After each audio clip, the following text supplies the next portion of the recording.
चलो स्टार्ट करते हैं आज की क्लास। और 11th क्लास की फिजिक्स में एक बेसिक फंडामेंटल चैप्टर है जिसका नाम है वेक्टर। पूरी 11th 12th की जो दोनों क्लासेस है हमारी, इसमें इस चैप्टर का यूज़ हर चैप्टर में कहीं ना कहीं हमें देखने को मिलता है। कोई भी ऐसा चैप्टर नहीं है जहाँ पे वेक्टर का जिक्र ना हो, है ना। और ऐसा क्यों होता है, किस वजह से होता है, ये भी हम जैसे जैसे ये चैप्टर आगे पढ़ेंगे, इसमें जो चीज़ें आएंगी उसको समझेंगे, आपको पता लगने लगेगा। क्योंकि बहुत ही फंडामेंटल चैप्टर है फिजिक्स को समझाने के लिए, मैथ्स को समझाने के लिए। जैसे हमने देखा कि अगर हमें फिजिक्स समझनी है तो हमें कुछ बेसिक और कुछ एडवांस मैथमेटिकल टूल्स की ज़रूरत पड़ती है ना। अब ये जो मैथमेटिकल टूल्स है उसमें कई टूल्स आते हैं, integration, differentiation, trigonometry, basic log, और फिर उसमें एक मैथमेटिकल टूल ऐड हो जाता है जिसको अपन बोलते हैं वेक्टर, है ना। तो वेक्टर क्या होता है और क्यों ये इम्पोर्टेंट है हमारे लिए, और इसका किस तरह से हमें क्वेश्चंस में, डेरिवेशंस में, चैप्टर्स में यूज करना है, वो एक एक करके अपन समझेंगे। सबसे पहले अपन बेसिक फंडामेंटल लेवल पे बात करें तो जितनी भी फिजिकल क्वांटिटीज होती है, अगर मैं फिजिकल क्वांटिटीज की बात करूं,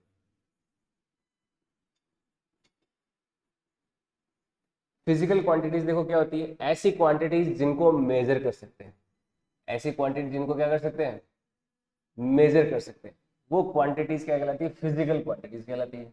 अच्छा, ऐसी क्या क्या क्वांटिटीज है जिनको मेजर किया जा सकता है? क्या ऐसी भी क्वांटिटीज है जिनको मेजर नहीं किया जा सकता? बिल्कुल है। पहली बात तो देखो, ऐसी क्वांटिटीज जिनको मेजर किया जा सकता है, जैसे हम लेंथ को मेजर कर सकते हैं, 5 मीटर, 4 मीटर, 3 मीटर, 2 मीटर। हम टाइम को मेजर कर सकते हैं, 1 घंटा हो गया, 2 घंटे हो गया, 5 घंटे हो गए, 10 घंटे हो गए।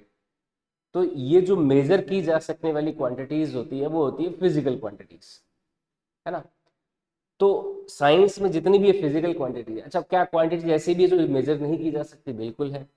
मेरे को गुस्सा आ गया, कितना गुस्सा आ गया, बहुत ज्यादा गुस्सा आ गया, उसको हम ऐसा थोड़ी ना बोलते 5 का गुस्सा आ गया, 15 का गुस्सा आ गया, 40 का गुस्सा आ गया। हम बोलते बहुत ज्यादा गुस्सा आ गया, भयंकर गुस्सा आ गया, भचीड़ बोला दो वैसा गुस्सा आ गया, है ना। या फिर आग लगा दो गुस्सा आ गया, ऐसा हम गुस्से को एक इमोशनल सिंबलाइजेशन से डिनोट करते हुए एक्सप्रेस करते हैं। तो हमारे जितनी भी मेंटल क्वांटिटीज है ना, मेंटल क्वांटिटीज हो, अंदर हमारी इमेजिनेशन में कोई है क्वांटिटी, गुस्सा हो गया, लव हो गया, नफरत हो गई, हेट हो गई, ये सारी जो क्वांटिटीज है उनको अपन मेजर नहीं कर सकते। तो ये मेंटल क्वांटिटीज भी बोला जा सकता है, इनको मेंटल एबिलिटीज भी बोलते हैं। किसी का आईक्यू परफेक्टली कितना है, वो एक डेटा तो बना रखा है, पर एग्जैक्टली हमें नहीं पता कि वो कितना है, पैरामीटर, एग्जैक्ट पैरामीटर नहीं, उसमें एक रफ आइडिया ही लगता है ना। तो ऐसी क्वांटिटीज जिनको अपन मेजर कर सकते हैं इस दुनिया में, वो क्या कहलाती है, फिजिकल क्वांटिटीज कहलाती है। अब ये जो फिजिकल क्वांटिटीज है, जब इनके बारे में साइंटिस्ट लोगों ने, मैथमेटिशियंस ने सोचना शुरू किया, इनको समझना शुरू किया, तो बड़ी ही विचित्र बातें हमें सामने आई। हमें क्या पता चला कि इन क्वांटिटीज को अपन दो मेजर कैटेगरीज में क्लासिफाई कर सकते हैं। ये जितनी भी क्वांटिटीज, इनको क्या कर सकते हैं अपन, दो मेजर क्वांटिटीज में क्लासिफाई कर सकते हैं। ये दो मेजर क्वांटिटीज कौन कौन सी देखो, एक तो होती है स्केलर क्वांटिटीज, एक क्या होती है, स्केलर क्वांटिटीज, और एक होती है वेक्टर क्वांटिटीज। ये दो क्वांटिटीज क्या होती है, एक तो होता है स्केलर और एक होती है वेक्टर। जितनी भी फिजिकल क्वांटिटीज है, ऐसी क्वांटिटीज जो हम मेजर कर सकते हैं हमारे आसपास, उनको दो कैटेगरीज में क्लासिफाई कर सकते हैं। कौन कौन सी दो कैटेगरीज है, एक तो स्केलर और एक क्या है, वेक्टर। समझ में आई बात? एक स्केलर और एक है वेक्टर। क्या डिफरेंस है दोनों में, स्केलर एंड वेक्टर में? स्केलर क्वांटिटीज ऐसी होती है जिसमें केवल मैग्नीट्यूड होता है, डायरेक्शन का कोई लेना देना नहीं, है ना। स्केलर क्वांटिटीज वो होती है द क्वांटिटीज, तो क्वांटिटीज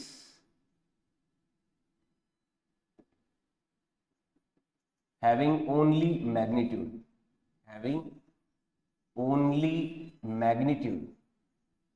ऐसी क्वांटिटीज जिनमें क्या होता है, केवल मैग्नीट्यूड होता है and no direction.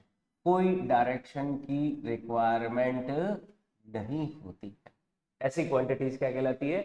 Scalar quantities कहलाती है, जिसमें क्या चाहिए होता है? केवल और केवल मैग्नीट्यूड चाहिए होता है, डायरेक्शन उसमें रिक्वायर्ड नहीं है।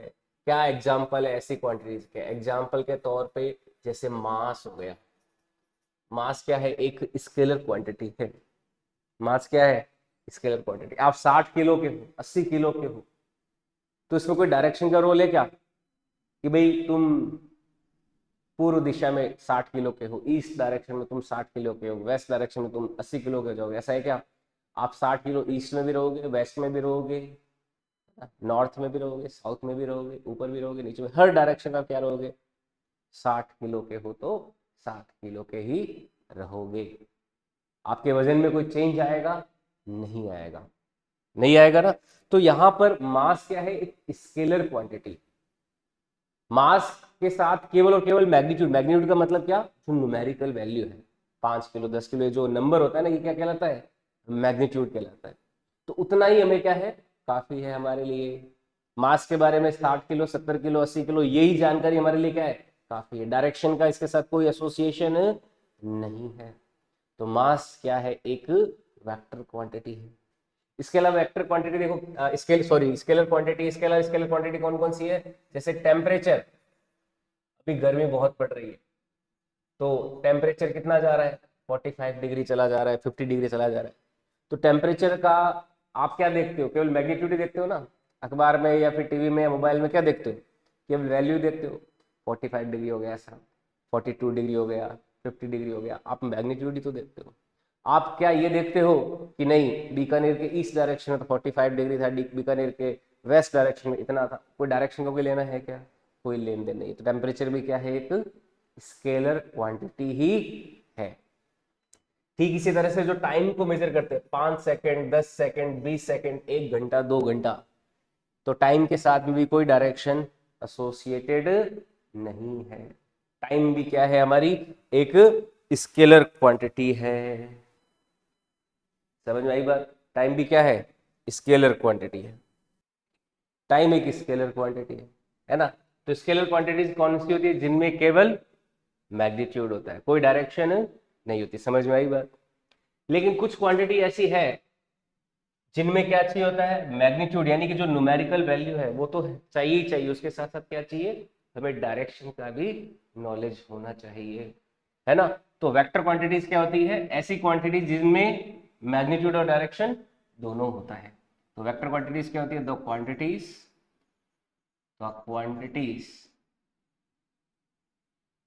Having both magnitude and direction.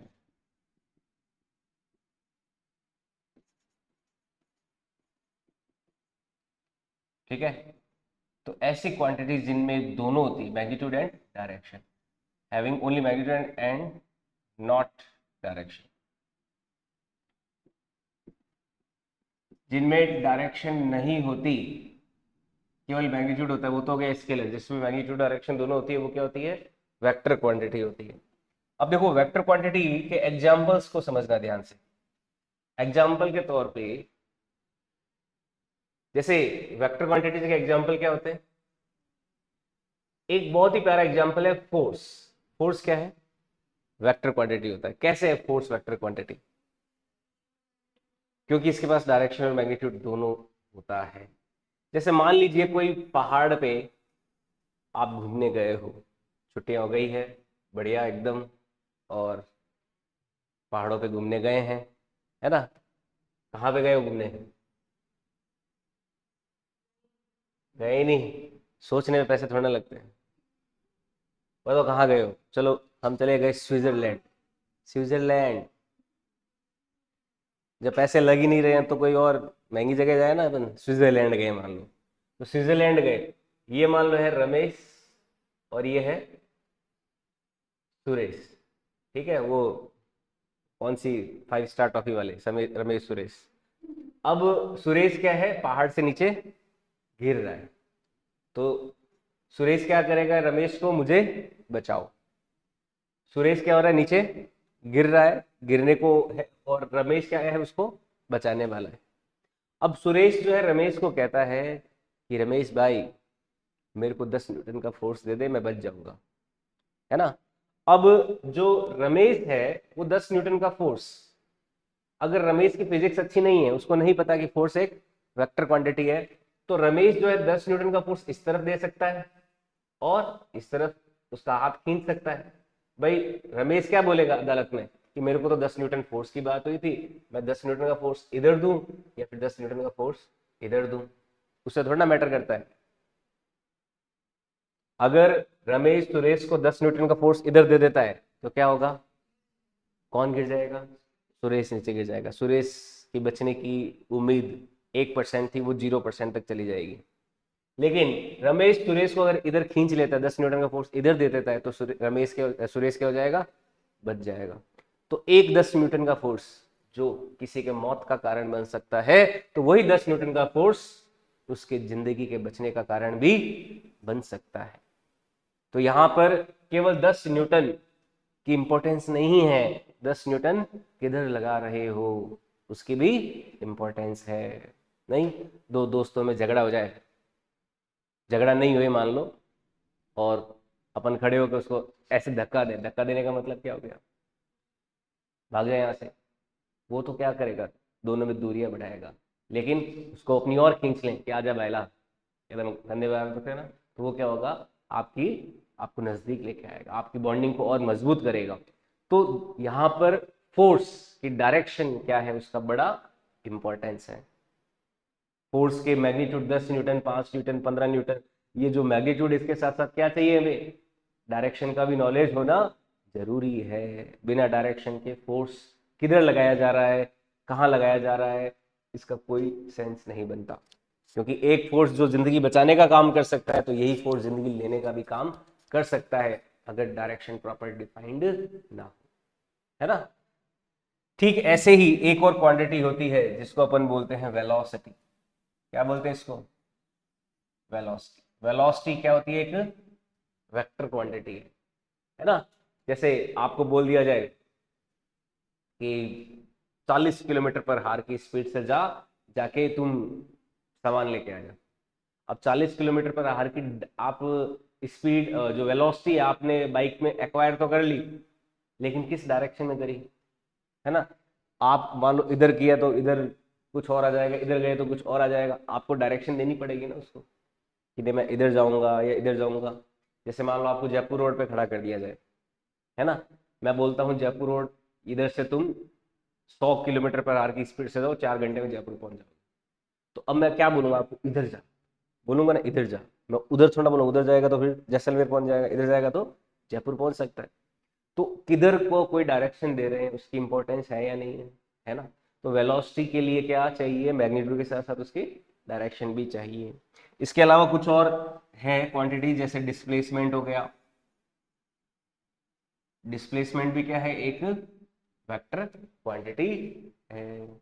समझ में आया। ऐसे ही बहुत सारी क्वांटिटीज होगी जो वेक्टर क्वांटिटीज की कैटेगरी में आएगी, और हर चैप्टर में जैसे जैसे हम आगे बढ़ते जाएंगे, जैसे जैसे आगे बढ़ते जाएंगे, हर चैप्टर में हम कोई भी क्वांटिटी आती है, वो वेक्टर है या स्केलर है, उसको प्रॉपर तरीके से डिफाइन करते हुए हम आगे बढ़ते जाएंगे, है ना।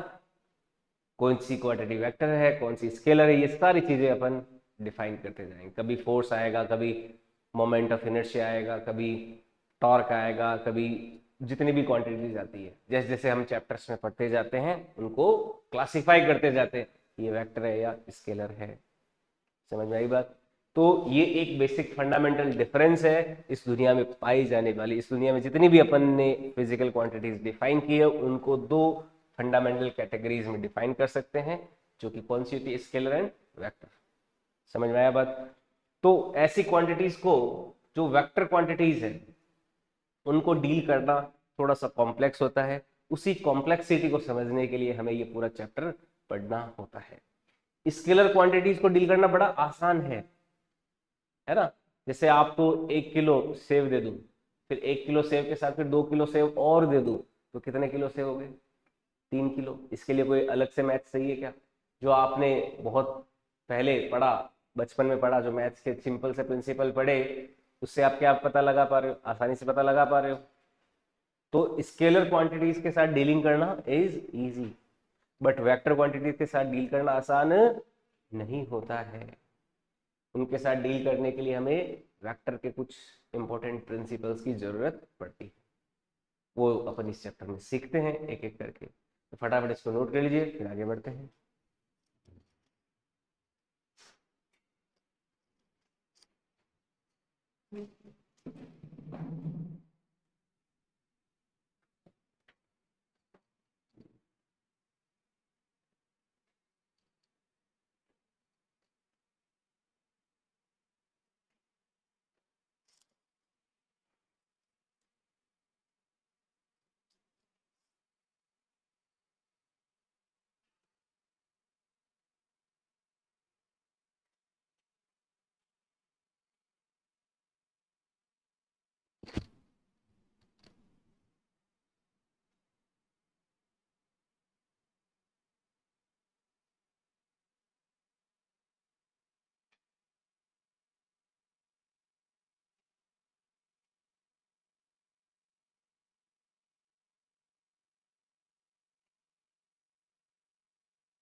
नोट कर लिया,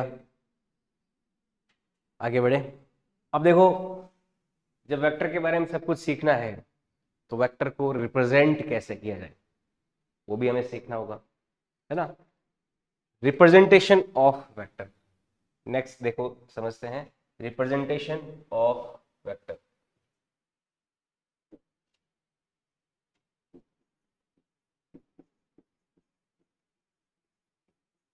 रिप्रेजेंटेशन ऑफ वेक्टर, वेक्टर को कैसे रिप्रेजेंट करें उसे समझते हैं। देखो, रिप्रेजेंटेशन ऑफ वेक्टर, कोई भी वेक्टर क्वांटिटी होती है उसको रिप्रेजेंट करने के लिए हम दो तरीके काम में लेते हैं वेक्टर को रिप्रेजेंट करने के लिए।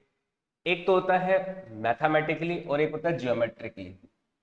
इसमें देखो दो कैटेगरीज है वेक्टर को रिप्रेजेंट करने की। एक तो हम मैथमेटिकली रिप्रेजेंट करेंगे वेक्टर को, मैथमेटिकली।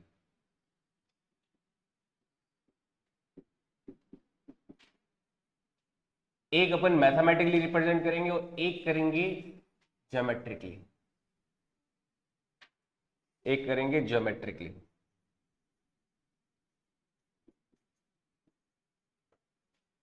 देखो, मैथमेटिकली वेक्टर को अगर रिप्रेजेंट करना है, मैथमेटिकली का मतलब क्या, कि जब अपन मैथ्स यूज कर रहे हैं, मैथमेटिकल इक्वेशंस वगैरह यूज कर रहे हैं, उस समय हम वेक्टर को कैसे रिप्रेजेंट कर रहे हैं। तो मैथमेटिकली रिप्रेजेंट करने के लिए हम देखो क्या करते हैं, इसमें दो तरीके होते हैं। क्या तरीका होता है, दो तरीके होते हैं। एक तो तरीका ये होता है, एक इसमें यह तरीका होता है कि हम कोई भी हमारा जो क्वांटिटी है, जो वेक्टर क्वांटिटी, जैसे फोर्स का सिंबल होता है एफ, है ना। तो उस एफ सिंबल को क्या करते हैं अपन, बोल्ड कर देते हैं। बोल्ड करने का मतलब क्या, उससे गहरा कर देते हैं, ऐसे ये कर दिया। मैथमेटिकली हम क्या करते हैं, या तो सिंबल को क्या करते हैं, बोल्ड कर देते हैं, या फिर हम जो सिंबल है इस सिंबल के ऊपर क्या लगा देते हैं कि एरो लगा देते हैं। क्या तरीका, दो तरीके हैं, या तो उस फिजिकल क्वांटिटी के सिंबल को बोल्ड लेटर में रख देते हैं। बोल्ड लेटर मतलब क्या, उससे गहरा कर देते हैं। समझ में आई बात, ऐसे। या तो ये तरीका, या फिर उसके ऊपर क्या लगा देते हैं, एरो। तो एक तो तरीका क्या हो गया, बोल्ड लेटर्स, बोल्ड लेटर्स। और एक तरीका हो गया arrow on symbol, arrow on symbol. जो भी हमारा वेक्टर क्वांटिटीज है उसके ऊपर क्या लगा देते हैं, एक छोटा सा एरो लगा दिया जाता है ना।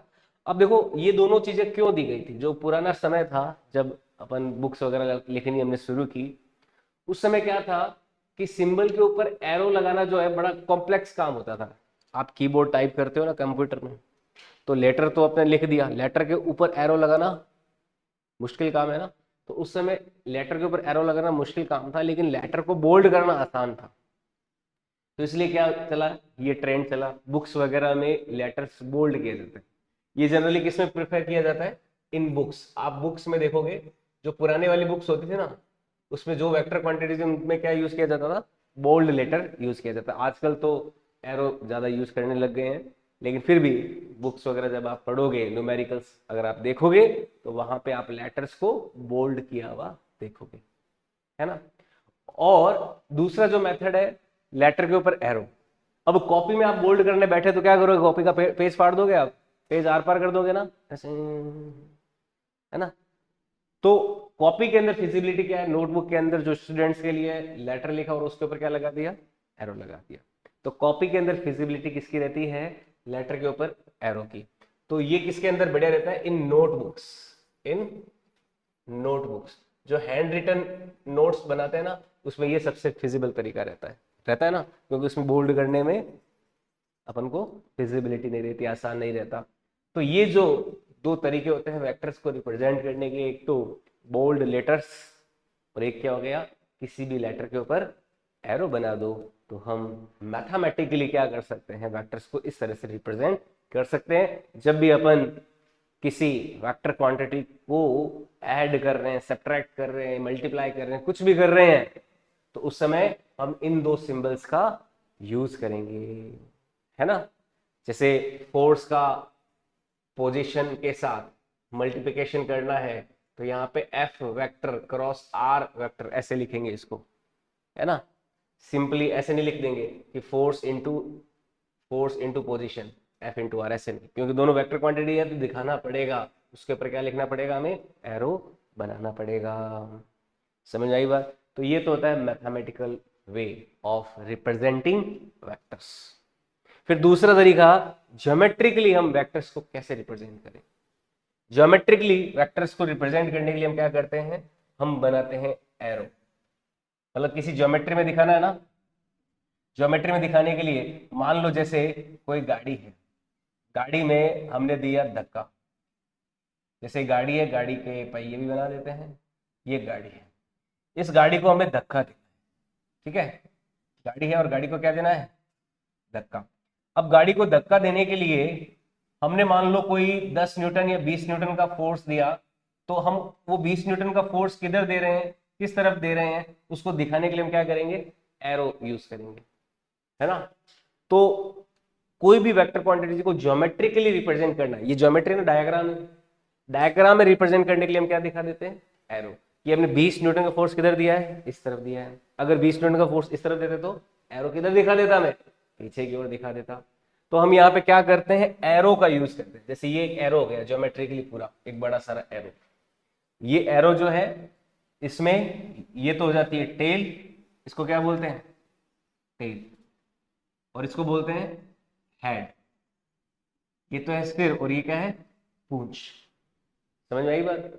तो हमेशा टेल से हेड की और उस वेक्टर की डायरेक्शन हो जाएगी। तो ज्योमेट्रिक में कभी भी जब हम यूज करेंगे, तो हम जो बिगर एरोज होते हैं, जो बड़े तीर होते हैं, बड़े बाण होते हैं जो है, उनको हम लेते हैं, ठीक है। तो बड़े बड़े तीरों का उपयोग लिया जाता है, बड़े बड़े एरोज का यूज लिया जाता है जब अपन ज्योमेट्रिकली किसी वेक्टर को यूज कर सकते हैं। तो large arrows are used geometrically क्या यूज होते हैं, large arrows, arrows are use, बड़े बड़े तीर जो हैं उनको अपन काम में लेते हैं किसी वेक्टर को ज्योमेट्रिकली अगर रिप्रेजेंट करना हो तो। समझ में आया बात? तो ये रिप्रेजेंटेशन ऑफ है वेक्टर, नोट कर लीजिए इसको।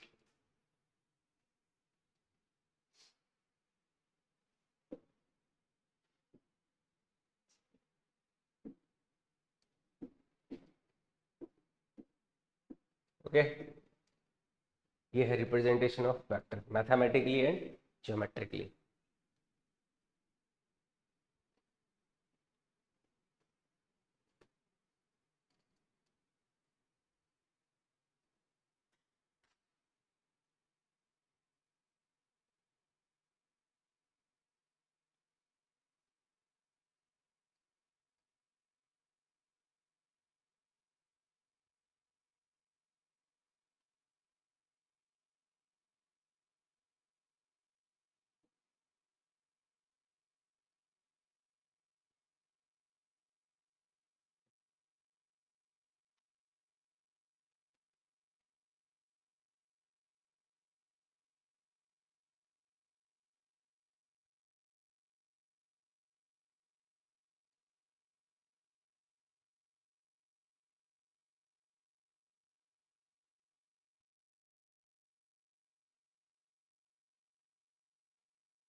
ठीक है, समझ में आई बात?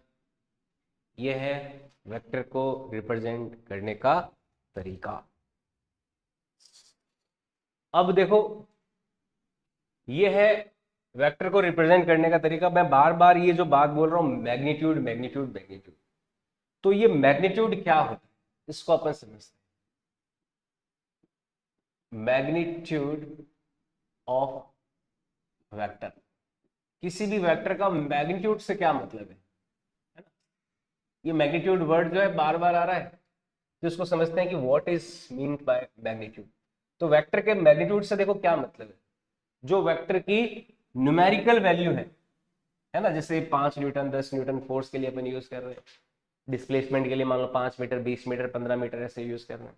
तो जो न्यूमेरिकल वैल्यू होती है वही क्या होती है उस वेक्टर की, उस वेक्टर का मैग्नीट्यूड होता है। ये क्या होती है, numerical value of any vector. ठीक है, जो न्यूमेरिकल वैल्यू है या फिर जो एक न्यूमेरिकल डेटा है किसी भी वेक्टर क्वांटिटी का, वो क्या कहलाता है, उसका मैग्नीट्यूड कहलाता है। समझ में आई बात? और इसमें भी देखो दो बातें बड़ी इंपॉर्टेंट हमें ध्यान में रखनी है। पहली बात तो इसका अगर रिप्रेजेंटेशन बात करें कि मैग्नीट्यूड को कैसे रिप्रेजेंट करें, किसी भी वेक्टर का जो मैग्नीट्यूड है उसको कैसे रिप्रेजेंट करें, कैसे लिखें कॉपी वगैरह में इनमें। तो रिप्रेजेंटेशन के लिए देखो क्या करते हैं कि जो भी हमारा वेक्टर क्वांटिटी है, जैसे फोर्स है, फोर्स अगर वेक्टर क्वांटिटी है तो उसके आगे और पीछे क्या लगा देते हैं, डंडा लगा देते हैं। ऐसे उसको एक ऐसे दो दो लाइनों वाले बॉक्स में क्या करते हैं, उसको अंदर रख देते हैं। तो इसका मतलब क्या है, हम इस फोर्स की केवल मैग्नीट्यूड की बात कर रहे हैं, यानी कि उसकी न्यूमेरिकल वैल्यू की केवल बात कर रहे हैं, डायरेक्शन की बात अपन नहीं कर रहे हैं। इसका मतलब ये है, ये फोर्स का मैग्नीट्यूड वेक्टर हो गया। या फिर जैसे वेलोसिटी वेक्टर है, वेलोसिटी वेक्टर का मैग्नीट्यूड क्या हो गया, आगे पीछे डंडा लगा दिया। जैसे कोई एक्सेलरेशन है, एक्सेलरेशन है, कोई भी वेक्टर क्वांटिटी हो तो उसके आगे पीछे डंडा लगा दिया जाता है। तो वो किसको रिप्रेजेंट करता है, उस वेक्टर क्वांटिटी के, किसको रिप्रेजेंट करता है, मैग्नीट्यूड। समझ आई बात?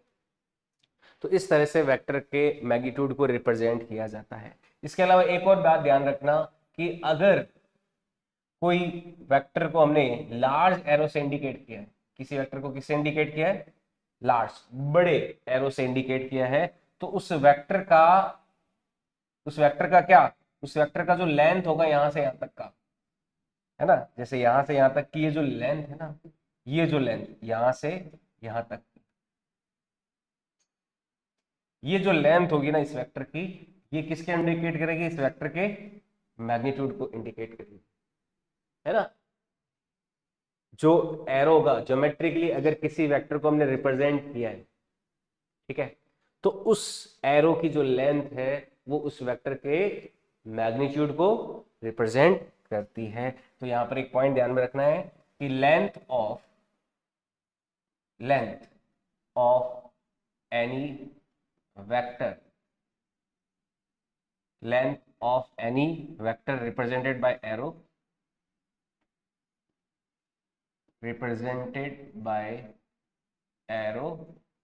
indicates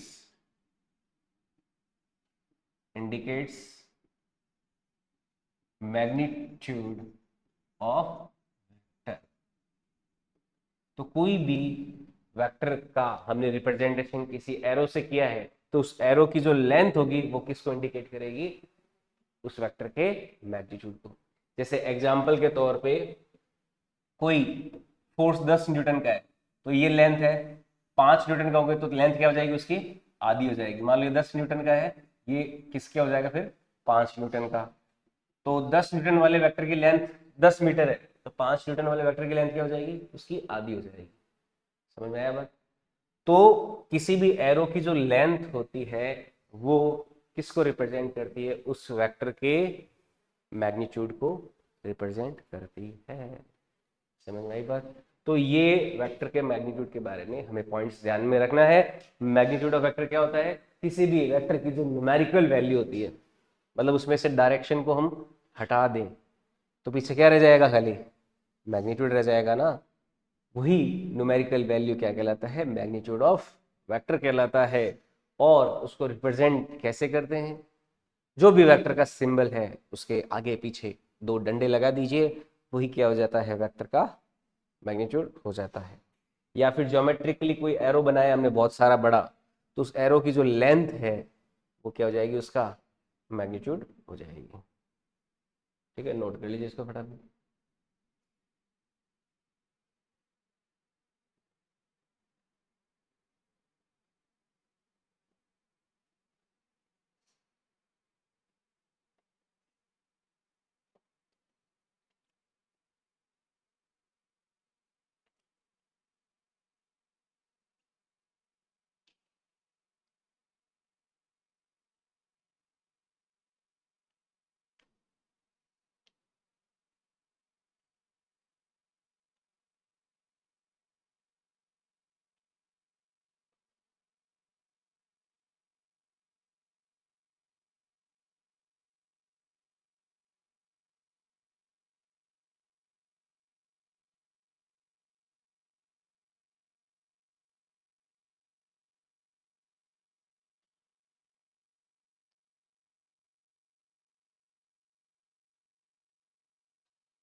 नोट कर लिया।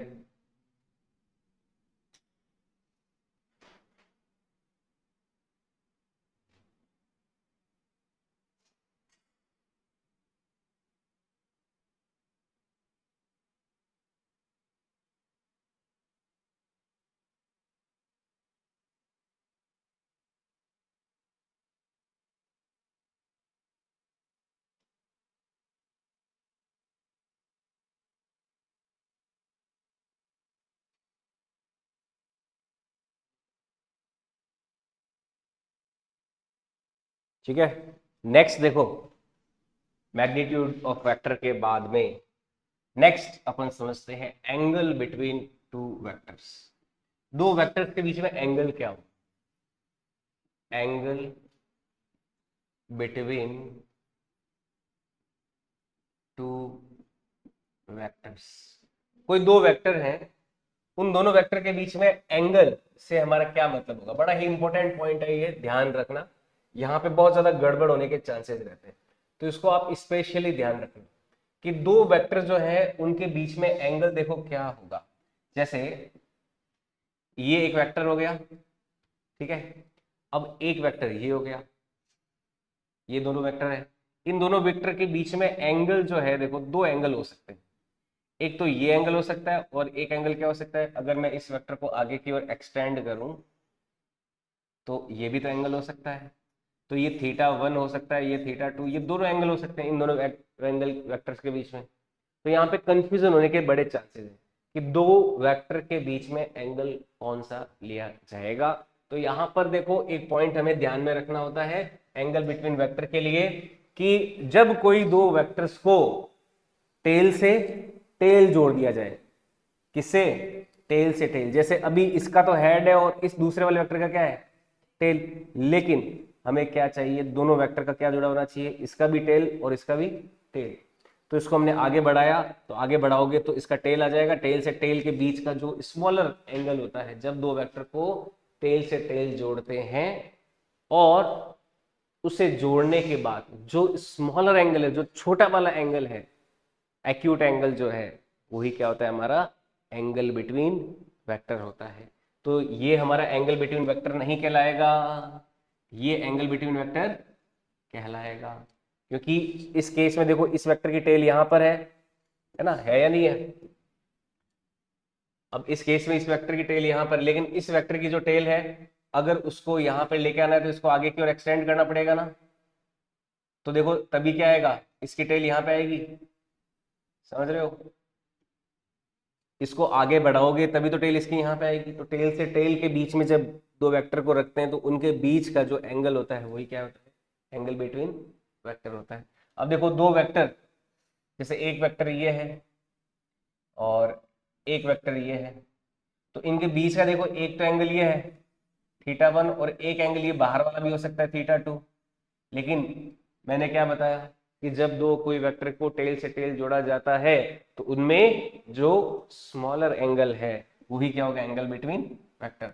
तो ये तो होगा, ये तो क्या है अपना एंगल बिटवीन वेक्टर है, लेकिन ये वाला एंगल बिटवीन वेक्टर नहीं है। समझ में आई बात। तो एंगल बिटवीन टू वेक्टर्स कब होता है, when two vectors are connected tail to tail, when two vectors are connected tail to tail, जब दो वेक्टर्स को क्या करते हैं, उनकी पूंछों से आपस में जोड़ देते हैं, है ना, tail to tail, then smaller angle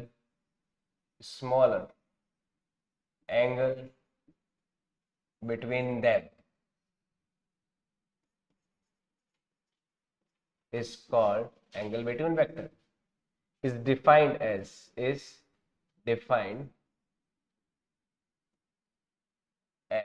angle between vectors।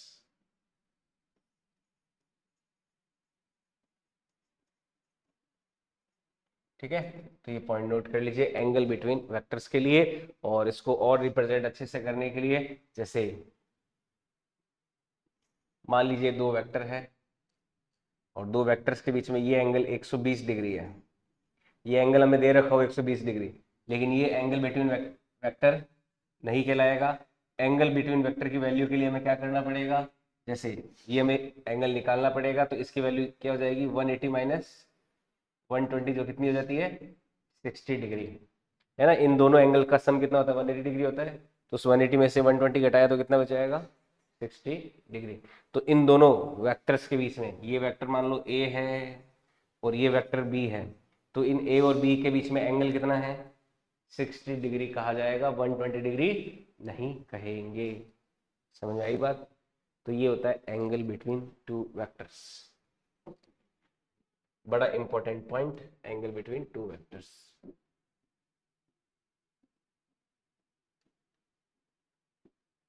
Note कर लीजिए इसको।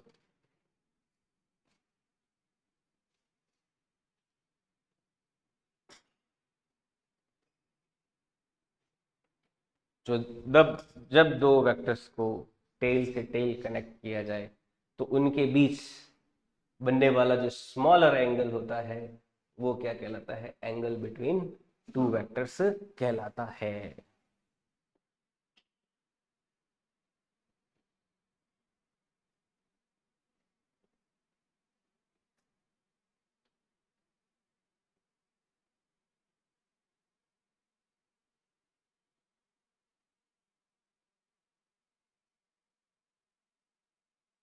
क्लियर है ये चीज? तो angle between vectors clear, magnitude of vector clear, vector का रिप्रेजेंटेशन क्लियर, वेक्टर और स्केलर में डिफरेंस समझ में आया। इतनी सारी चीजें हमने यहां तक पढ़ी। अब देखो नेक्स्ट जो लेते हैं वो लेते हैं टाइप्स ऑफ वेक्टर, है ना। वेक्टर के बहुत सारे टाइप होते हैं, उन सभी टाइप्स को अपन एक एक करके पढ़ेंगे। तो नेक्स्ट लेते हैं टाइप्स ऑफ वेक्टर, वेक्टर के types, types of vectors. Vectors के देखो बहुत सारे टाइप होते हैं, बहुत सारे अलग अलग टाइप के वेक्टर होते हैं। इन सभी टाइप्स को अपन एक एक करके समझेंगे टाइप्स ऑफ वेक्टर में। सबसे पहला जो टाइप्स है वेक्टर का वो देखो क्या होता है। सबसे पहला टाइप का वेक्टर, सबसे पहले टाइप का वेक्टर देखो को इनिशियल वेक्टर, को इनिशियल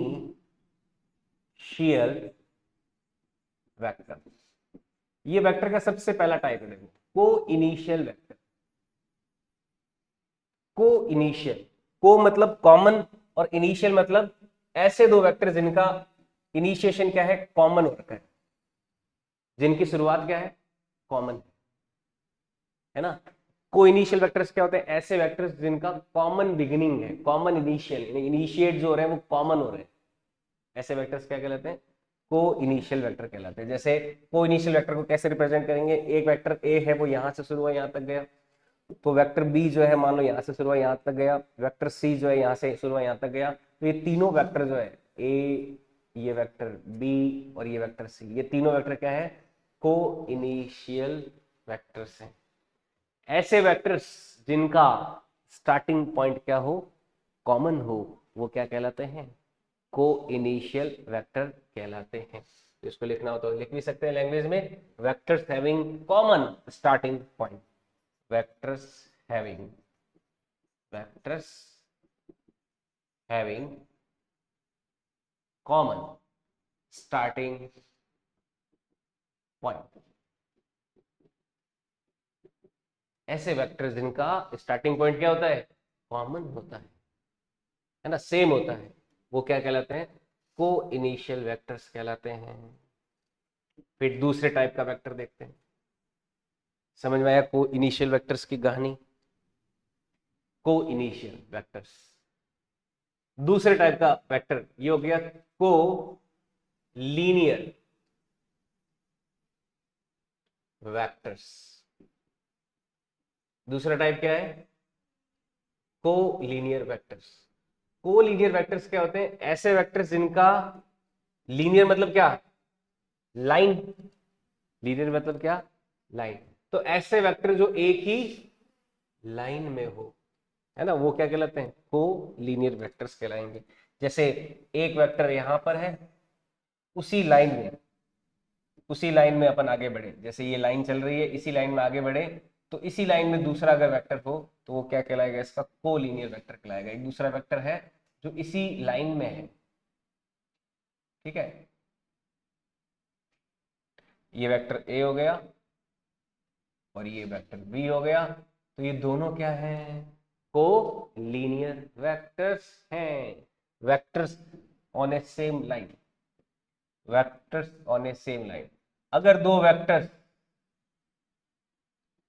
सेम लाइन में है तो वो क्या कहलाते हैं, को लीनियर वेक्टर्स कहलाते हैं।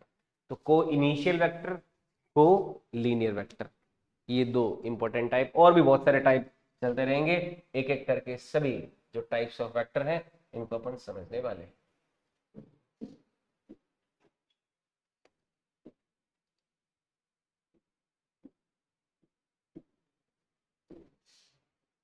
को इनिशियल वेक्टर्स, को लीनियर वेक्टर्स। तीसरा टाइप समझते हैं, नोट कर लिया ये।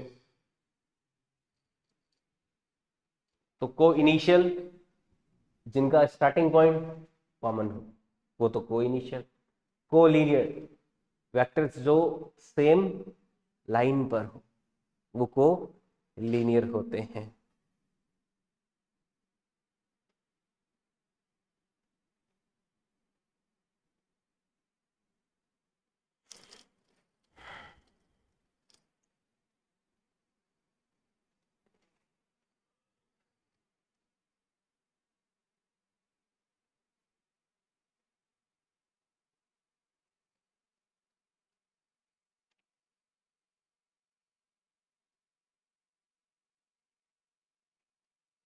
ओके।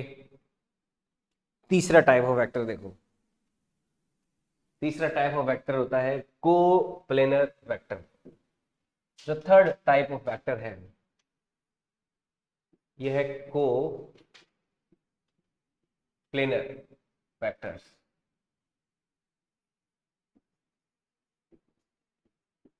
तो जैसा कि नाम से पता चल रहा है, को प्लेनर वेक्टर कौन होंगे? जो एक ही प्लेन में हो, है ना, एक ही प्लेन में हो, ऐसे वेक्टर क्या कहलाएंगे? को प्लेनर वेक्टर्स कहलाएंगे। ऐसे वेक्टर जो सेम प्लेन में हो, जैसे मान लीजिए मैं एक प्लेन ले लेता हूँ, साइड से कोई कार्डबोर्ड देख रहे हैं तो ऐसा दिखाई देगा, कोई गत्ता वगैरह ले लिया, है ना, कोई कागज ले लिया, तो वो कागज क्या होता है? एक प्लेन होता है। अगर कोई वेक्टर उस कागज के प्लेन में, उस प्लेन में ही रहे, जैसे ये कागज है, तो एक वेक्टर इस कागज के इसी प्लेन में ऐसे, अगर बाहर है, ये इधर है, ये बाहर है, तो वो कोप्लेनर वेक्टर नहीं होंगे। तो ऐसे वेक्टर जो किसी एक प्लेन में ही लाई करते हैं, है ना, जैसे ये प्लेन ले लिया, तो इसी प्लेन में ही लाई करने वाले वेक्टर, ये वेक्टर ए हो गया, लेट सपोज, ये वेक्टर बी हो गया, ये मान लो वेक्टर बी है, ये वेक्टर सी है, तो ये तीनों क्या है? एक ही प्लेन में है। ये वेक्टर ए, ये वेक्टर बी और ये वेक्टर सी, ये इसी प्लेन में है। तो ये वेक्टर क्या कहलाएंगे? को प्लेनर वेक्टर कहलाएंगे। Vectors having same plane, vectors having same plane, ऐसे वेक्टर जिनका सेम क्या हो? प्लेन हो, क्या कहलाते हैं? वो प्लेनर वेक्टर कहलाते हैं। ठीक है।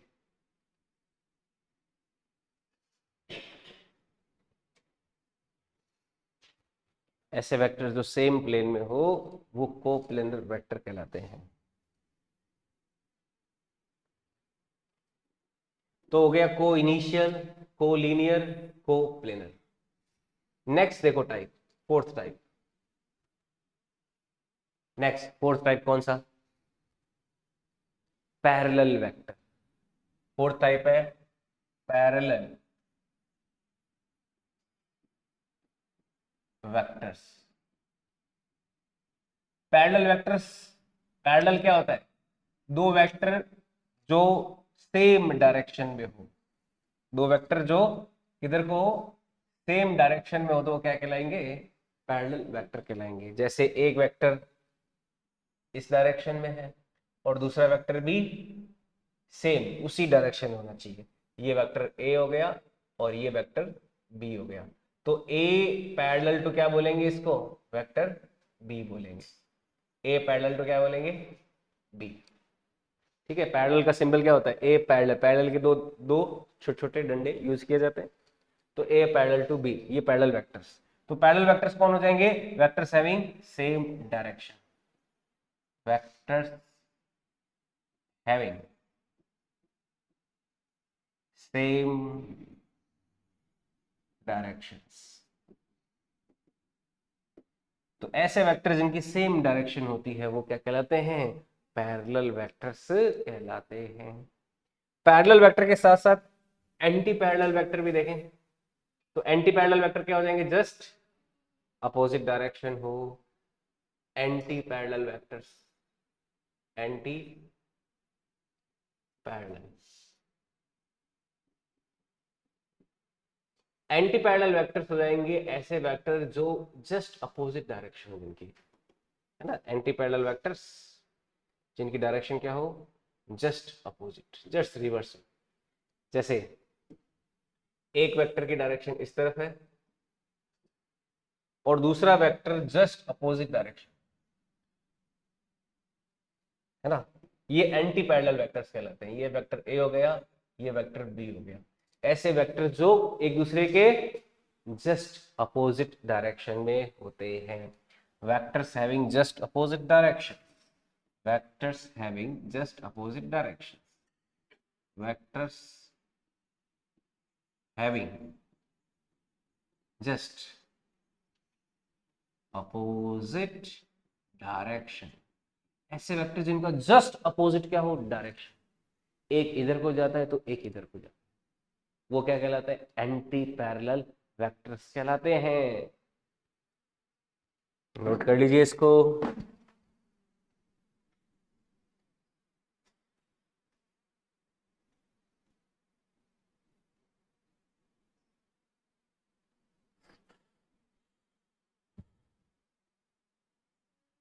हाँ, ले आओ।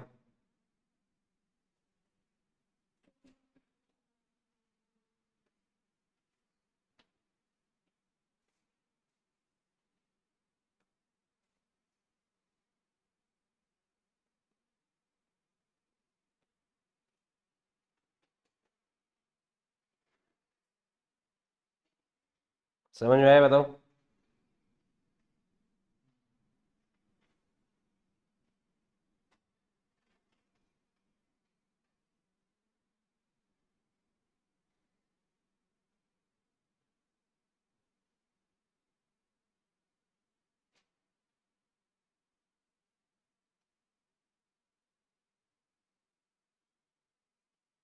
तो ये हो गया एंटी पैरेलल वेक्टर्स।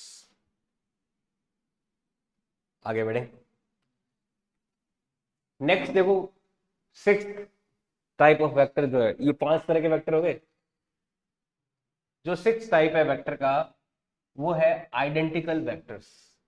क्या है? Identical vectors. देखो आइडेंटिकल वेक्टर्स क्या होते हैं? आइडेंटिकल वेक्टर्स मतलब क्या? दो वेक्टर जो एक दूसरे के जस्ट क्या हो, आइडेंटिकल हो, यानी इक्वल हो, या फिर आइडेंटिकल वेक्टर्स या फिर इक्वल वेक्टर्स, इसको ऐसे भी बोल सकते हैं, और इक्वल वेक्टर्स। Equal vectors. तो आइडेंटिकल वेक्टर्स और इक्वल वेक्टर्स क्या होते हैं? दो ऐसे दो वेक्टर्स जो एक दूसरे के जस्ट क्या हो, आइडेंटिकल। जैसे एक वेक्टर ये हो गया, वेक्टर ए, और वेक्टर बी इसके साथ इसके एकदम जस्ट आइडेंटिकल। ये वेक्टर ए है मान लो, और ये वेक्टर बी है। तो ए और बी दोनों आइडेंटिकल या इक्वल वेक्टर कब कहलाएंगे? जब दोनों की डायरेक्शन सेम हो और लेंथ भी सेम हो। लेंथ सेम होने का मतलब क्या हो गया? Magnitude same. समझ आई बात? तो दो वेक्टर आइडेंटिकल या इक्वल वेक्टर तभी कहलाएंगे जब दोनों की डायरेक्शन एंड मैग्नीट्यूड दोनों क्या हो, एग्जैक्टली सेम हो। ओके, तो इक्वल या आइडेंटिकल वेक्टर क्या हो जाएगा? Two vectors are called equal vectors only if they have same direction and if, या फिर two vectors are said to be equal vectors only if two vectors are said to be equal vectors only if they have same magnitude, exactly same magnitude and direction. If have exactly same magnitude and direction. तो दो vector equal vectors identical vectors कब कहलाएंगे? जब दोनों के पास exactly same magnitude और direction होना चाहिए। समझ आई बात? ये हो गए identical vectors. Sixth point, sixth type of vector. Seventh type of vector, देखो सेवंथ टाइप ऑफ वेक्टर क्या है? ये है नेगेटिव वेक्टर। क्या है? Negative vector. देखो नेगेटिव वेक्टर क्या होता है? नेगेटिव वेक्टर क्या होता है? ऐसे वेक्टर जो, देखो मैग्नीट्यूड में तो सेम है, जैसे ये कोई वेक्टर ए है ना। दूसरा वेक्टर देखो लिया, जो मैग्नीट्यूड में तो क्या है, सेम, लेकिन डायरेक्शन क्या हो, जस्ट अपोजिट हो। मैग्नीट्यूड में तो सेम है लेकिन डायरेक्शन में क्या हो गए, जस्ट अपोजिट हो गए। ठीक है, मैग्नीट्यूड में सेम लेकिन डायरेक्शन में जस्ट अपोजिट हो जाए कोई वेक्टर।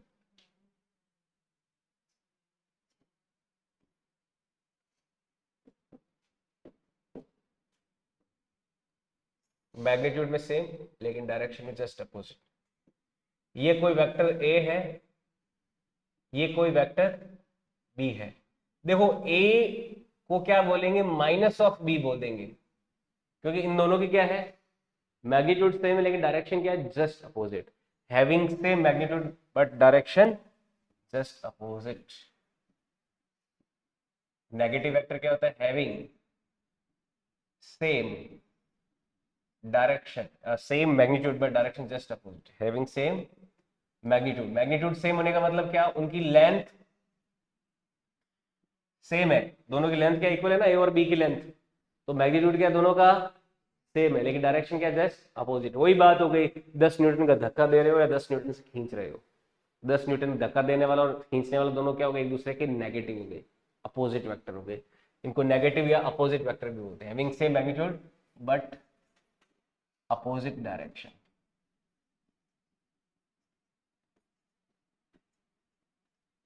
ऐसे वेक्टर जिनका मैग्नीट्यूड सेम हो लेकिन डायरेक्शन क्या हो, जस्ट अपोजिट हो, तो वो क्या कहलाते हैं, नेगेटिव वेक्टर कहलाते हैं। यहाँ पे दोनों वेक्टर का जो मैग्नीट्यूड होगा वो क्या होगा, सेम। तो मैग्नीट्यूड सेम को ऐसे लिख सकते हैं, magnitude of A is equal to magnitude of B, ऐसे लिखा जा सकता है इसको, same magnitude but opposite direction. ये होते हैं नेगेटिव वेक्टर्स। समझ में आया, identical vectors, negative vectors.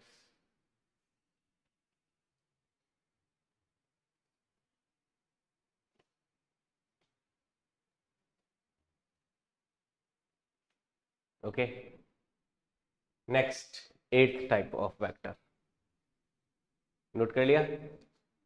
Next देखो 8th टाइप ऑफ वेक्टर क्या है, 8वां टाइप वेक्टर का, ये है जीरो और पॉइंट वेक्टर। क्या है ये, जीरो और पॉइंट वेक्टर। जीरो, ठीक, जीरो, जीरो क्या होता है, कुछ नहीं, जीरो मतलब क्या, कुछ नहीं। तो जीरो वेक्टर क्या होगा या पॉइंट वेक्टर क्या होगा, वेक्टर के पास जीरो क्या हो सकती है, डायरेक्शन जीरो हो सकती है क्या, उसकी न्यूमेरिकल वैल्यू क्या हो सकती है, जीरो हो सकती है ना। न्यूमेरिकल वैल्यू का मतलब क्या, मैग्नीट्यूड। तो ऐसा कोई वेक्टर जिसका मैग्नीट्यूड क्या होता है, जीरो होता है, वो क्या कहलाता है, जीरो वेक्टर कहलाता है। Vector having zero magnitude, vector having zero magnitude, vector having zero magnitude. ऐसा कोई वेक्टर जिसका मैग्नीट्यूड क्या होता है, जीरो होता है, वो क्या कहलाता है, जीरो वेक्टर कहलाता है। जैसे देखो, एक कोई एरो है, इसकी कोई लेंथ होगी, मतलब 10 न्यूटन का है तो 10 मीटर तक कोई लेंथ थी, 9 न्यूटन, 8 न्यूटन, 7 न्यूटन, 5 4 3 2 1 0। जब जीरो होगा तो क्या हो जाएगा, पॉइंट वेक्टर हो जाएगा ना, ठीक है। तो जीरो वेक्टर क्या होता है, इसको कैसे इंडिकेट करते हैं, इंडिकेटेड बाय ए पॉइंट, ऐसे कोई पॉइंट से इसको इंडिकेट कर देते हैं। Zero vector is indicated by A point, इसलिए इसको पॉइंट वेक्टर भी बोलते हैं। Zero vector is indicated by A point, ठीक है। और जीरो वेक्टर की कोई डायरेक्शन हो सकती है क्या, किधर, कोई डायरेक्शन नहीं होती है, इसकी डायरेक्शन अनसर्टेन होती है। Direction of zero vector is uncertain, पता नहीं है किस तरफ है डायरेक्शन, अनसर्टेन होती है जीरो वेक्टर की डायरेक्शन। ये हो गया zero vector, 8th type of vector. Next देखो टाइप ऑफ वेक्टर, नेक्स्ट बड़ा इंपॉर्टेंट टाइप है, सबसे इंपॉर्टेंट। हमने ये जितने भी टाइप के वेक्टर पढ़े, इन सबसे ज्यादा इंपॉर्टेंट है ये जो अपन टाइप ऑफ वेक्टर पढ़ने वाले हैं, ये लास्ट टाइप अपन पढ़ेंगे आगे, और भी वेक्टर के टाइप देखते रहेंगे आगे जैसे जैसे बढ़ते रहेंगे, लेकिन ये कैटेगरी के अंदर ये सबसे इंपॉर्टेंट लास्ट अपन वेक्टर का टाइप पढ़ने वाले हैं। इसको बोलते हैं यूनिट वेक्टर। क्या बोलते हैं इसको? Unit vector. बड़ा इंपॉर्टेंट टाइप ऑफ वेक्टर है unit vector, most important type of vector, सबसे इंपॉर्टेंट टाइप है वेक्टर्स का यूनिट वेक्टर। जीरो वेक्टर समझ में आया, जिसका मैग्नीट्यूड क्या हो जीरो। यूनिट का मतलब क्या होता है? यूनिट, यूनिट मतलब क्या? वन। यूनिट मतलब क्या? वन। यूनिट मतलब क्या? वन। किसी वेक्टर का वन क्या हो सकता है? उसका मैग्नीट्यूड हो सकता है ना। समझ में आई बात? तो ऐसा कोई वेक्टर जिसका मैग्नीट्यूड क्या होता है? वन होता है, वो क्या कहलाता है? यूनिट वेक्टर कहलाता है। Vector having magnitude equal to one. Vector having magnitude equal to one. ऐसा कोई वेक्टर जिसका मैग्नीट्यूड क्या होता है? वन होता है ना। जैसे मैं कोई एरो बनाऊं, कोई फोर्स बनाया, मान लीजिए ये फोर्स है, लेकिन इसका मैग्नीट्यूड क्या है? 1 न्यूटन का है, तो ये क्या हो गया? यूनिट वेक्टर हो गया। है ना, फोर्स लगा रहा हूं मैं, 1 न्यूटन का फोर्स लगा रहा हूं, तो उस फोर्स का क्या हो गया? वो यूनिट वेक्टर हो गया। मेरी कोई वेलोसिटी है 1 मीटर पर सेकेंड है, तो उस वेलोसिटी का वो क्या हो गया? यूनिट वेक्टर हो गया। समझ में आई बात? तो ऐसे कोई भी वेक्टर जिनका मैग्नीट्यूड क्या होता है? वन होता है, वो क्या कहलाते हैं? यूनिट वेक्टर कहलाते हैं। तो vectors having magnitude equal to one are called unit vector. समझ में आई बात? क्लियर है ये बात? है ना? भेजे में बात घुसेली है। पप्पू पेंजर खाएला पिएला धकेला धाकी पे की है। ऑगी एंड कॉकरोचेस देखते हो, उसे बोला ना धक्की पे की, ओ भैया मैंने कॉकरोचों को देखा। छोटे, मैं तुम्हें बचा लूंगा छोटे, तेरा बड़ा भैया गया है। तो यूनिट वेक्टर क्या होते हैं? ऐसे वेक्टर्स जिनका मैग्नीट्यूड वन होता है ना। देखो ये इतने इंपॉर्टेंट है कि इनको रिप्रेजेंट करने का एक नया तरीका हमने दिया। बड़े इंपॉर्टेंट वेक्टर होते हैं, इसलिए इनको रिप्रेजेंट करने के लिए हम क्या देते हैं? एक नया तरीका देते हैं। ये तरीका क्या है? ये तरीका वैसे होता है कि कोई भी वेक्टर है, मान लो कोई वेक्टर ए है, इसके यूनिट वेक्टर को रिप्रेजेंट करना है, तो हम क्या लगा देते हैं? इस पे कैप लगा देते हैं। ये इसका तरीका होता है। यूनिट वेक्टर को रिप्रेजेंट करने के लिए क्या करते हैं? कैप लगा दे दिया जाता है। तो टू रिप्रेजेंट यूनिट वेक्टर, एक cap, to represent unit vector, to represent unit vectors, cap on vector symbol is given। जो वेक्टर का सिंबल है ना, उसके ऊपर क्या दे देते हैं? एक कैप दे देते हैं, छोटी सी टोपी पहना देते हैं उसको, है ना।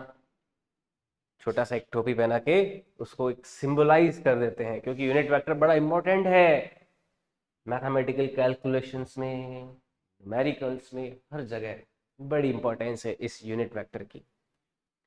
आपने इससे पहले जितने भी 8 टाइप ऑफ वेक्टर पढ़े, उसके एप्लीकेशन तो बट छोटे मोटे आपको इनमें दिखेंगे, कहीं दिखे भी ना, लेकिन यूनिट वेक्टर पूरे वेक्टर में सबसे इंपॉर्टेंट वेक्टर रहता है।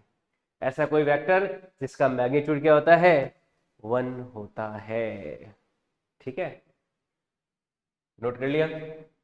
अब देखो यूनिट वेक्टर का रिप्रेजेंटेशन तो अपन ने समझा, क्या करते हैं? उसमें कैप लगा देते हैं। अब किसी भी वेक्टर और यूनिट वेक्टर में रिलेशन देते हैं, ये भी बड़ा इंपॉर्टेंट पॉइंट है, relation between vector and its unit vector. Relation between, relation between vector and its unit vector. किसी भी वेक्टर और उसके यूनिट वेक्टर के बीच में क्या रिलेशन होता है, ये बड़ा इंपॉर्टेंट पॉइंट है, ध्यान से समझना। जैसे कोई फोर्स है 10 न्यूटन का, है ना, और उसे मुझे 1 न्यूटन का फोर्स बनाना है। क्या है, कोई 10 न्यूटन के फोर्स को 1 न्यूटन के फोर्स में कैसे कन्वर्ट करेंगे। मान लो 10 न्यूटन इन एक्स डायरेक्शन है, किधर है, 10 न्यूटन क्या है, एक्स डायरेक्शन में है। हमें किसे बदलना है, 1 न्यूटन इन एक्स डायरेक्शन बदलना है। तो हम क्या करेंगे, इस 10 न्यूटन इन एक्स डायरेक्शन में किसका डिवाइड कर देंगे, 10 का डिवाइड कर देंगे। तब क्या वो 1 न्यूटन नहीं बन जाएगा। बताओ बताओ। अगर कोई फोर्स 10 न्यूटन है और उसकी डायरेक्शन क्या है, एक्स डायरेक्शन है, और हमें बदलना है उसको किसमें, 1 न्यूटन इन एक्स डायरेक्शन बदलना है, तो उस 10 न्यूटन में किसका डिवाइड कर देते हैं, 10 का। तो क्या वो एक में नहीं बदल जाएगा, बदल जाएगा ना। बस इतना बात ध्यान में रखिए। यानी कि कोई भी वेक्टर जो है, 10 क्या है, इस वेक्टर का मैग्नीट्यूड है ना। तो किसी भी वेक्टर में जब उसके मैग्नीट्यूड का डिवाइड कर दोगे, किसी भी वेक्टर में उसके मैग्नीट्यूड का डिवाइड कर दोगे, 10 न्यूटन इन एक्स डायरेक्शन में आप केवल 10 का डिवाइड कर देते हो, तो क्या 1 न्यूटन इन एक्स डायरेक्शन में बच जाएगा। तो किसी भी वेक्टर में उसके मैग्नीट्यूड का डिवाइड करोगे तो क्या आ जाएगा, यूनिट वेक्टर आ जाएगा। तो vector upon its magnitude gives unit vector. Vector में, किसी भी वेक्टर में उसके जब किसका डिवाइड कर देते हैं, मैग्नीट्यूड का डिवाइड कर देते हैं, तो क्या आ जाता है, यूनिट वेक्टर आ जाता है। तो vector upon its magnitude gives unit vector. Vector upon its magnitude, vector upon its magnitude gives unit vector। जब किसी वेक्टर में उसके यूनिट, इसके मैग्नीट्यूड का डिवाइड कर देते तो क्या आ जाएगा, यूनिट वेक्टर का आ जाएगा।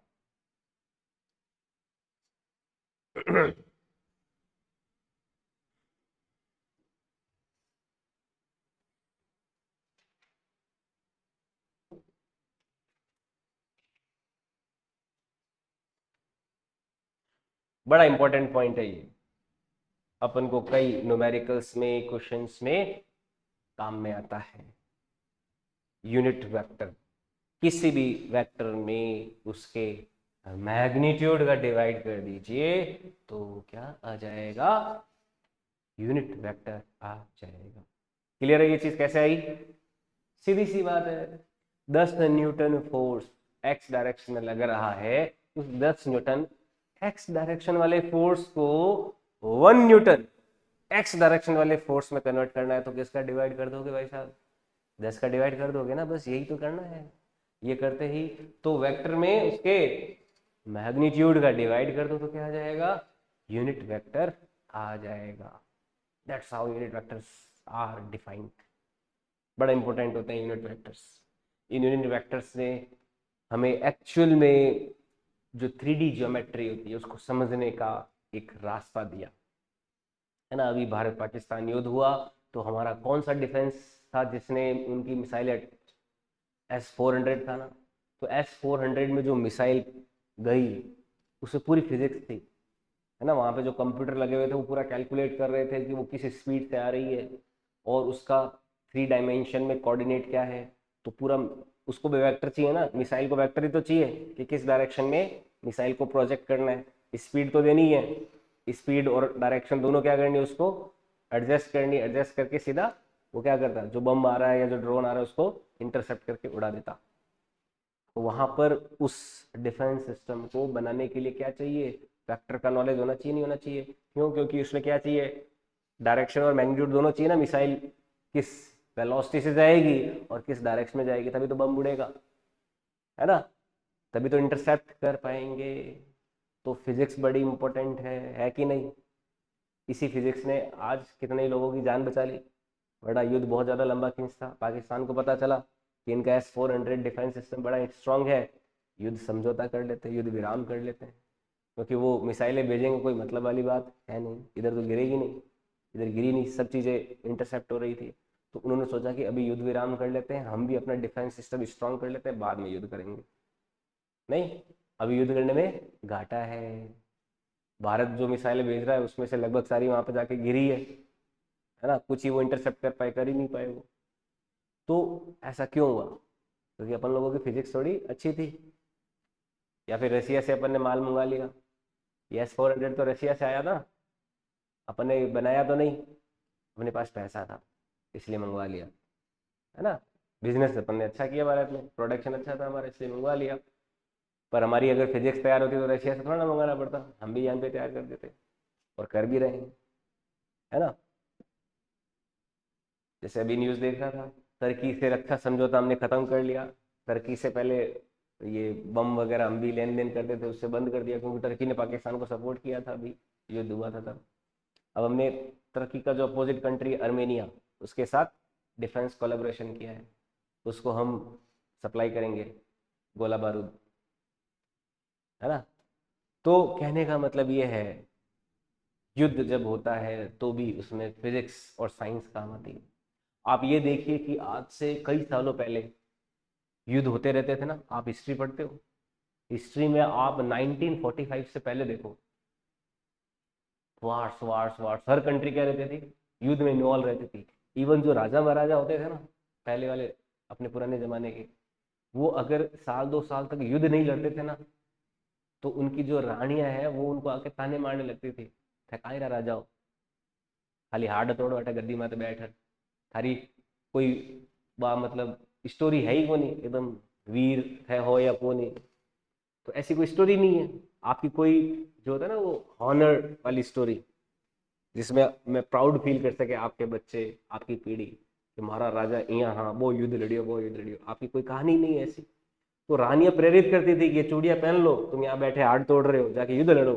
ऐसी ऐसी आप कविताएं पढ़ोगे, हमारे राजस्थान में तो युद्ध लड़ना एकदम वो हो जाता था कि राजा ने राज्य संभाला है तो युद्ध लड़ेगा बस, वो बेला नहीं बैठता था। तो युद्ध पहले बहुत होते थे, तो पहले वाले युद्ध क्या थे, तलवारों के थे ज्यादा से ज्यादा, या फिर धनुष के थे, ऐसे ही थे। बाद में तोपें शुरू हुई, तोप से थोड़ा और युद्ध का स्तर बढ़ा, फिर बढ़ते बढ़ते बढ़ते बढ़ते 1945 आया। फिर क्या आया था 1945 में, सेकंड वर्ल्ड वॉर आया। उस समय तक तो सारी कंट्रीज कोई ना कोई युद्ध में इन्वॉल्व रहती थी। जैसे ही सेकंड वर्ल्ड वॉर में न्यूक्लियर बॉम्ब्स का यूज हुआ नागासाकी और हिरोशिमा पे, उस समय दुनिया को पता चल गया कि साइंस और एजुकेशन सबसे ज्यादा ताकतवर चीज है। अब ये तलवार और बाटों की जंग नहीं रह गई है, अब ये न्यूक्लियर वॉर हो गई है। एक साथ 30 लाख लोग मर गए थे उसमें एक ही दिन में। उस समय साइंस की इंपॉर्टेंस पता चली।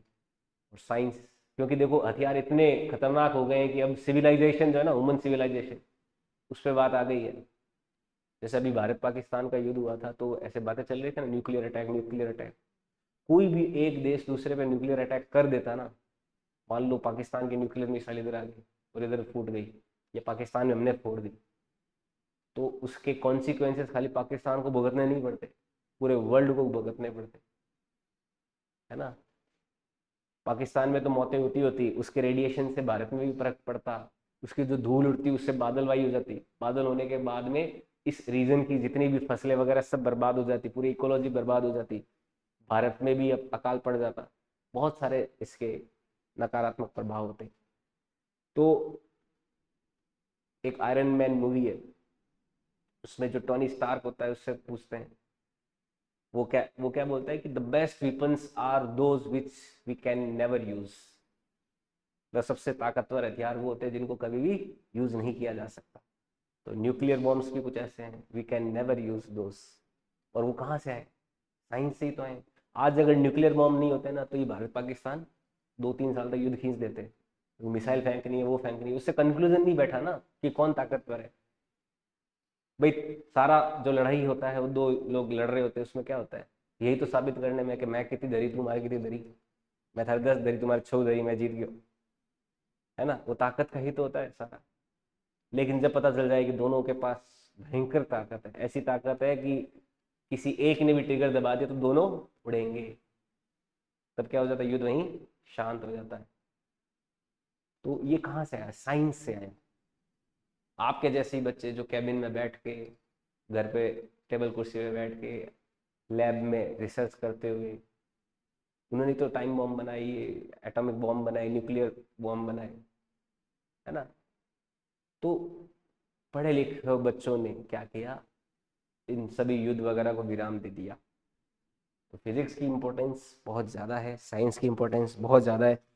जापान आगे क्यों निकला, जब नागासाकी और हिरोशिमा पे न्यूक्लियर अटैक हुआ ना, उस समय तक जापान तो छोटा सा कंट्री है, कुछ है ही नहीं उसकी आबादी। भारत के आबादी तो है अपन 150 करोड़, वो कितने, तीन, शायद 10-15 करोड़ ही होंगे, आप देख लेना, बहुत कम है आबादी उनकी, कुछ नहीं है अपने मुकाबले, और लैंड एरिया भी बहुत ही कम है। पर जैसे ही न्यूक्लियर विस्फोट हुआ ना, उन्होंने अपना सब कुछ, हिस्ट्री सब कुछ भुला दिया। उनको समझ में आ गया, उन्होंने अपनी कल्चर को प्रिजर्व किया, पर ऐसे ही बखान नहीं फाड़े अपनी तरह कि हमारे जो पूर्वज थे वो पुष्पक विमान में उड़ते थे, हमारे पूर्वजों के पास सारी टेक्नोलॉजी थी, हमारा जो एंशियंट साइंस एकदम मजबूत था, ऐसे बखान नहीं गाने शुरू किए। उनको समझ में आ गया न्यूक्लियर बॉम्ब नाम की एक चीज है, उनको समझ में आ गया कि साइंस बड़ा इंपॉर्टेंट है। वो बम विस्फोट हुआ ना, वो देखे सामने, उन्होंने लाशें देखी, तभी उन्होंने ये चीज पकड़ ली कि भाई साइंस में अपन को प्रोग्रेस करनी है। वहां के सभी लोग पढ़ाई में, एजुकेशन में उसी दिन से लग गए। इसराइल और हमास अभी आपने देखा, तो इसराइल ने क्या किया, अपने एजुकेशन को स्ट्रॉन्ग किया ना, वो बड़े एजुकेटेड बने।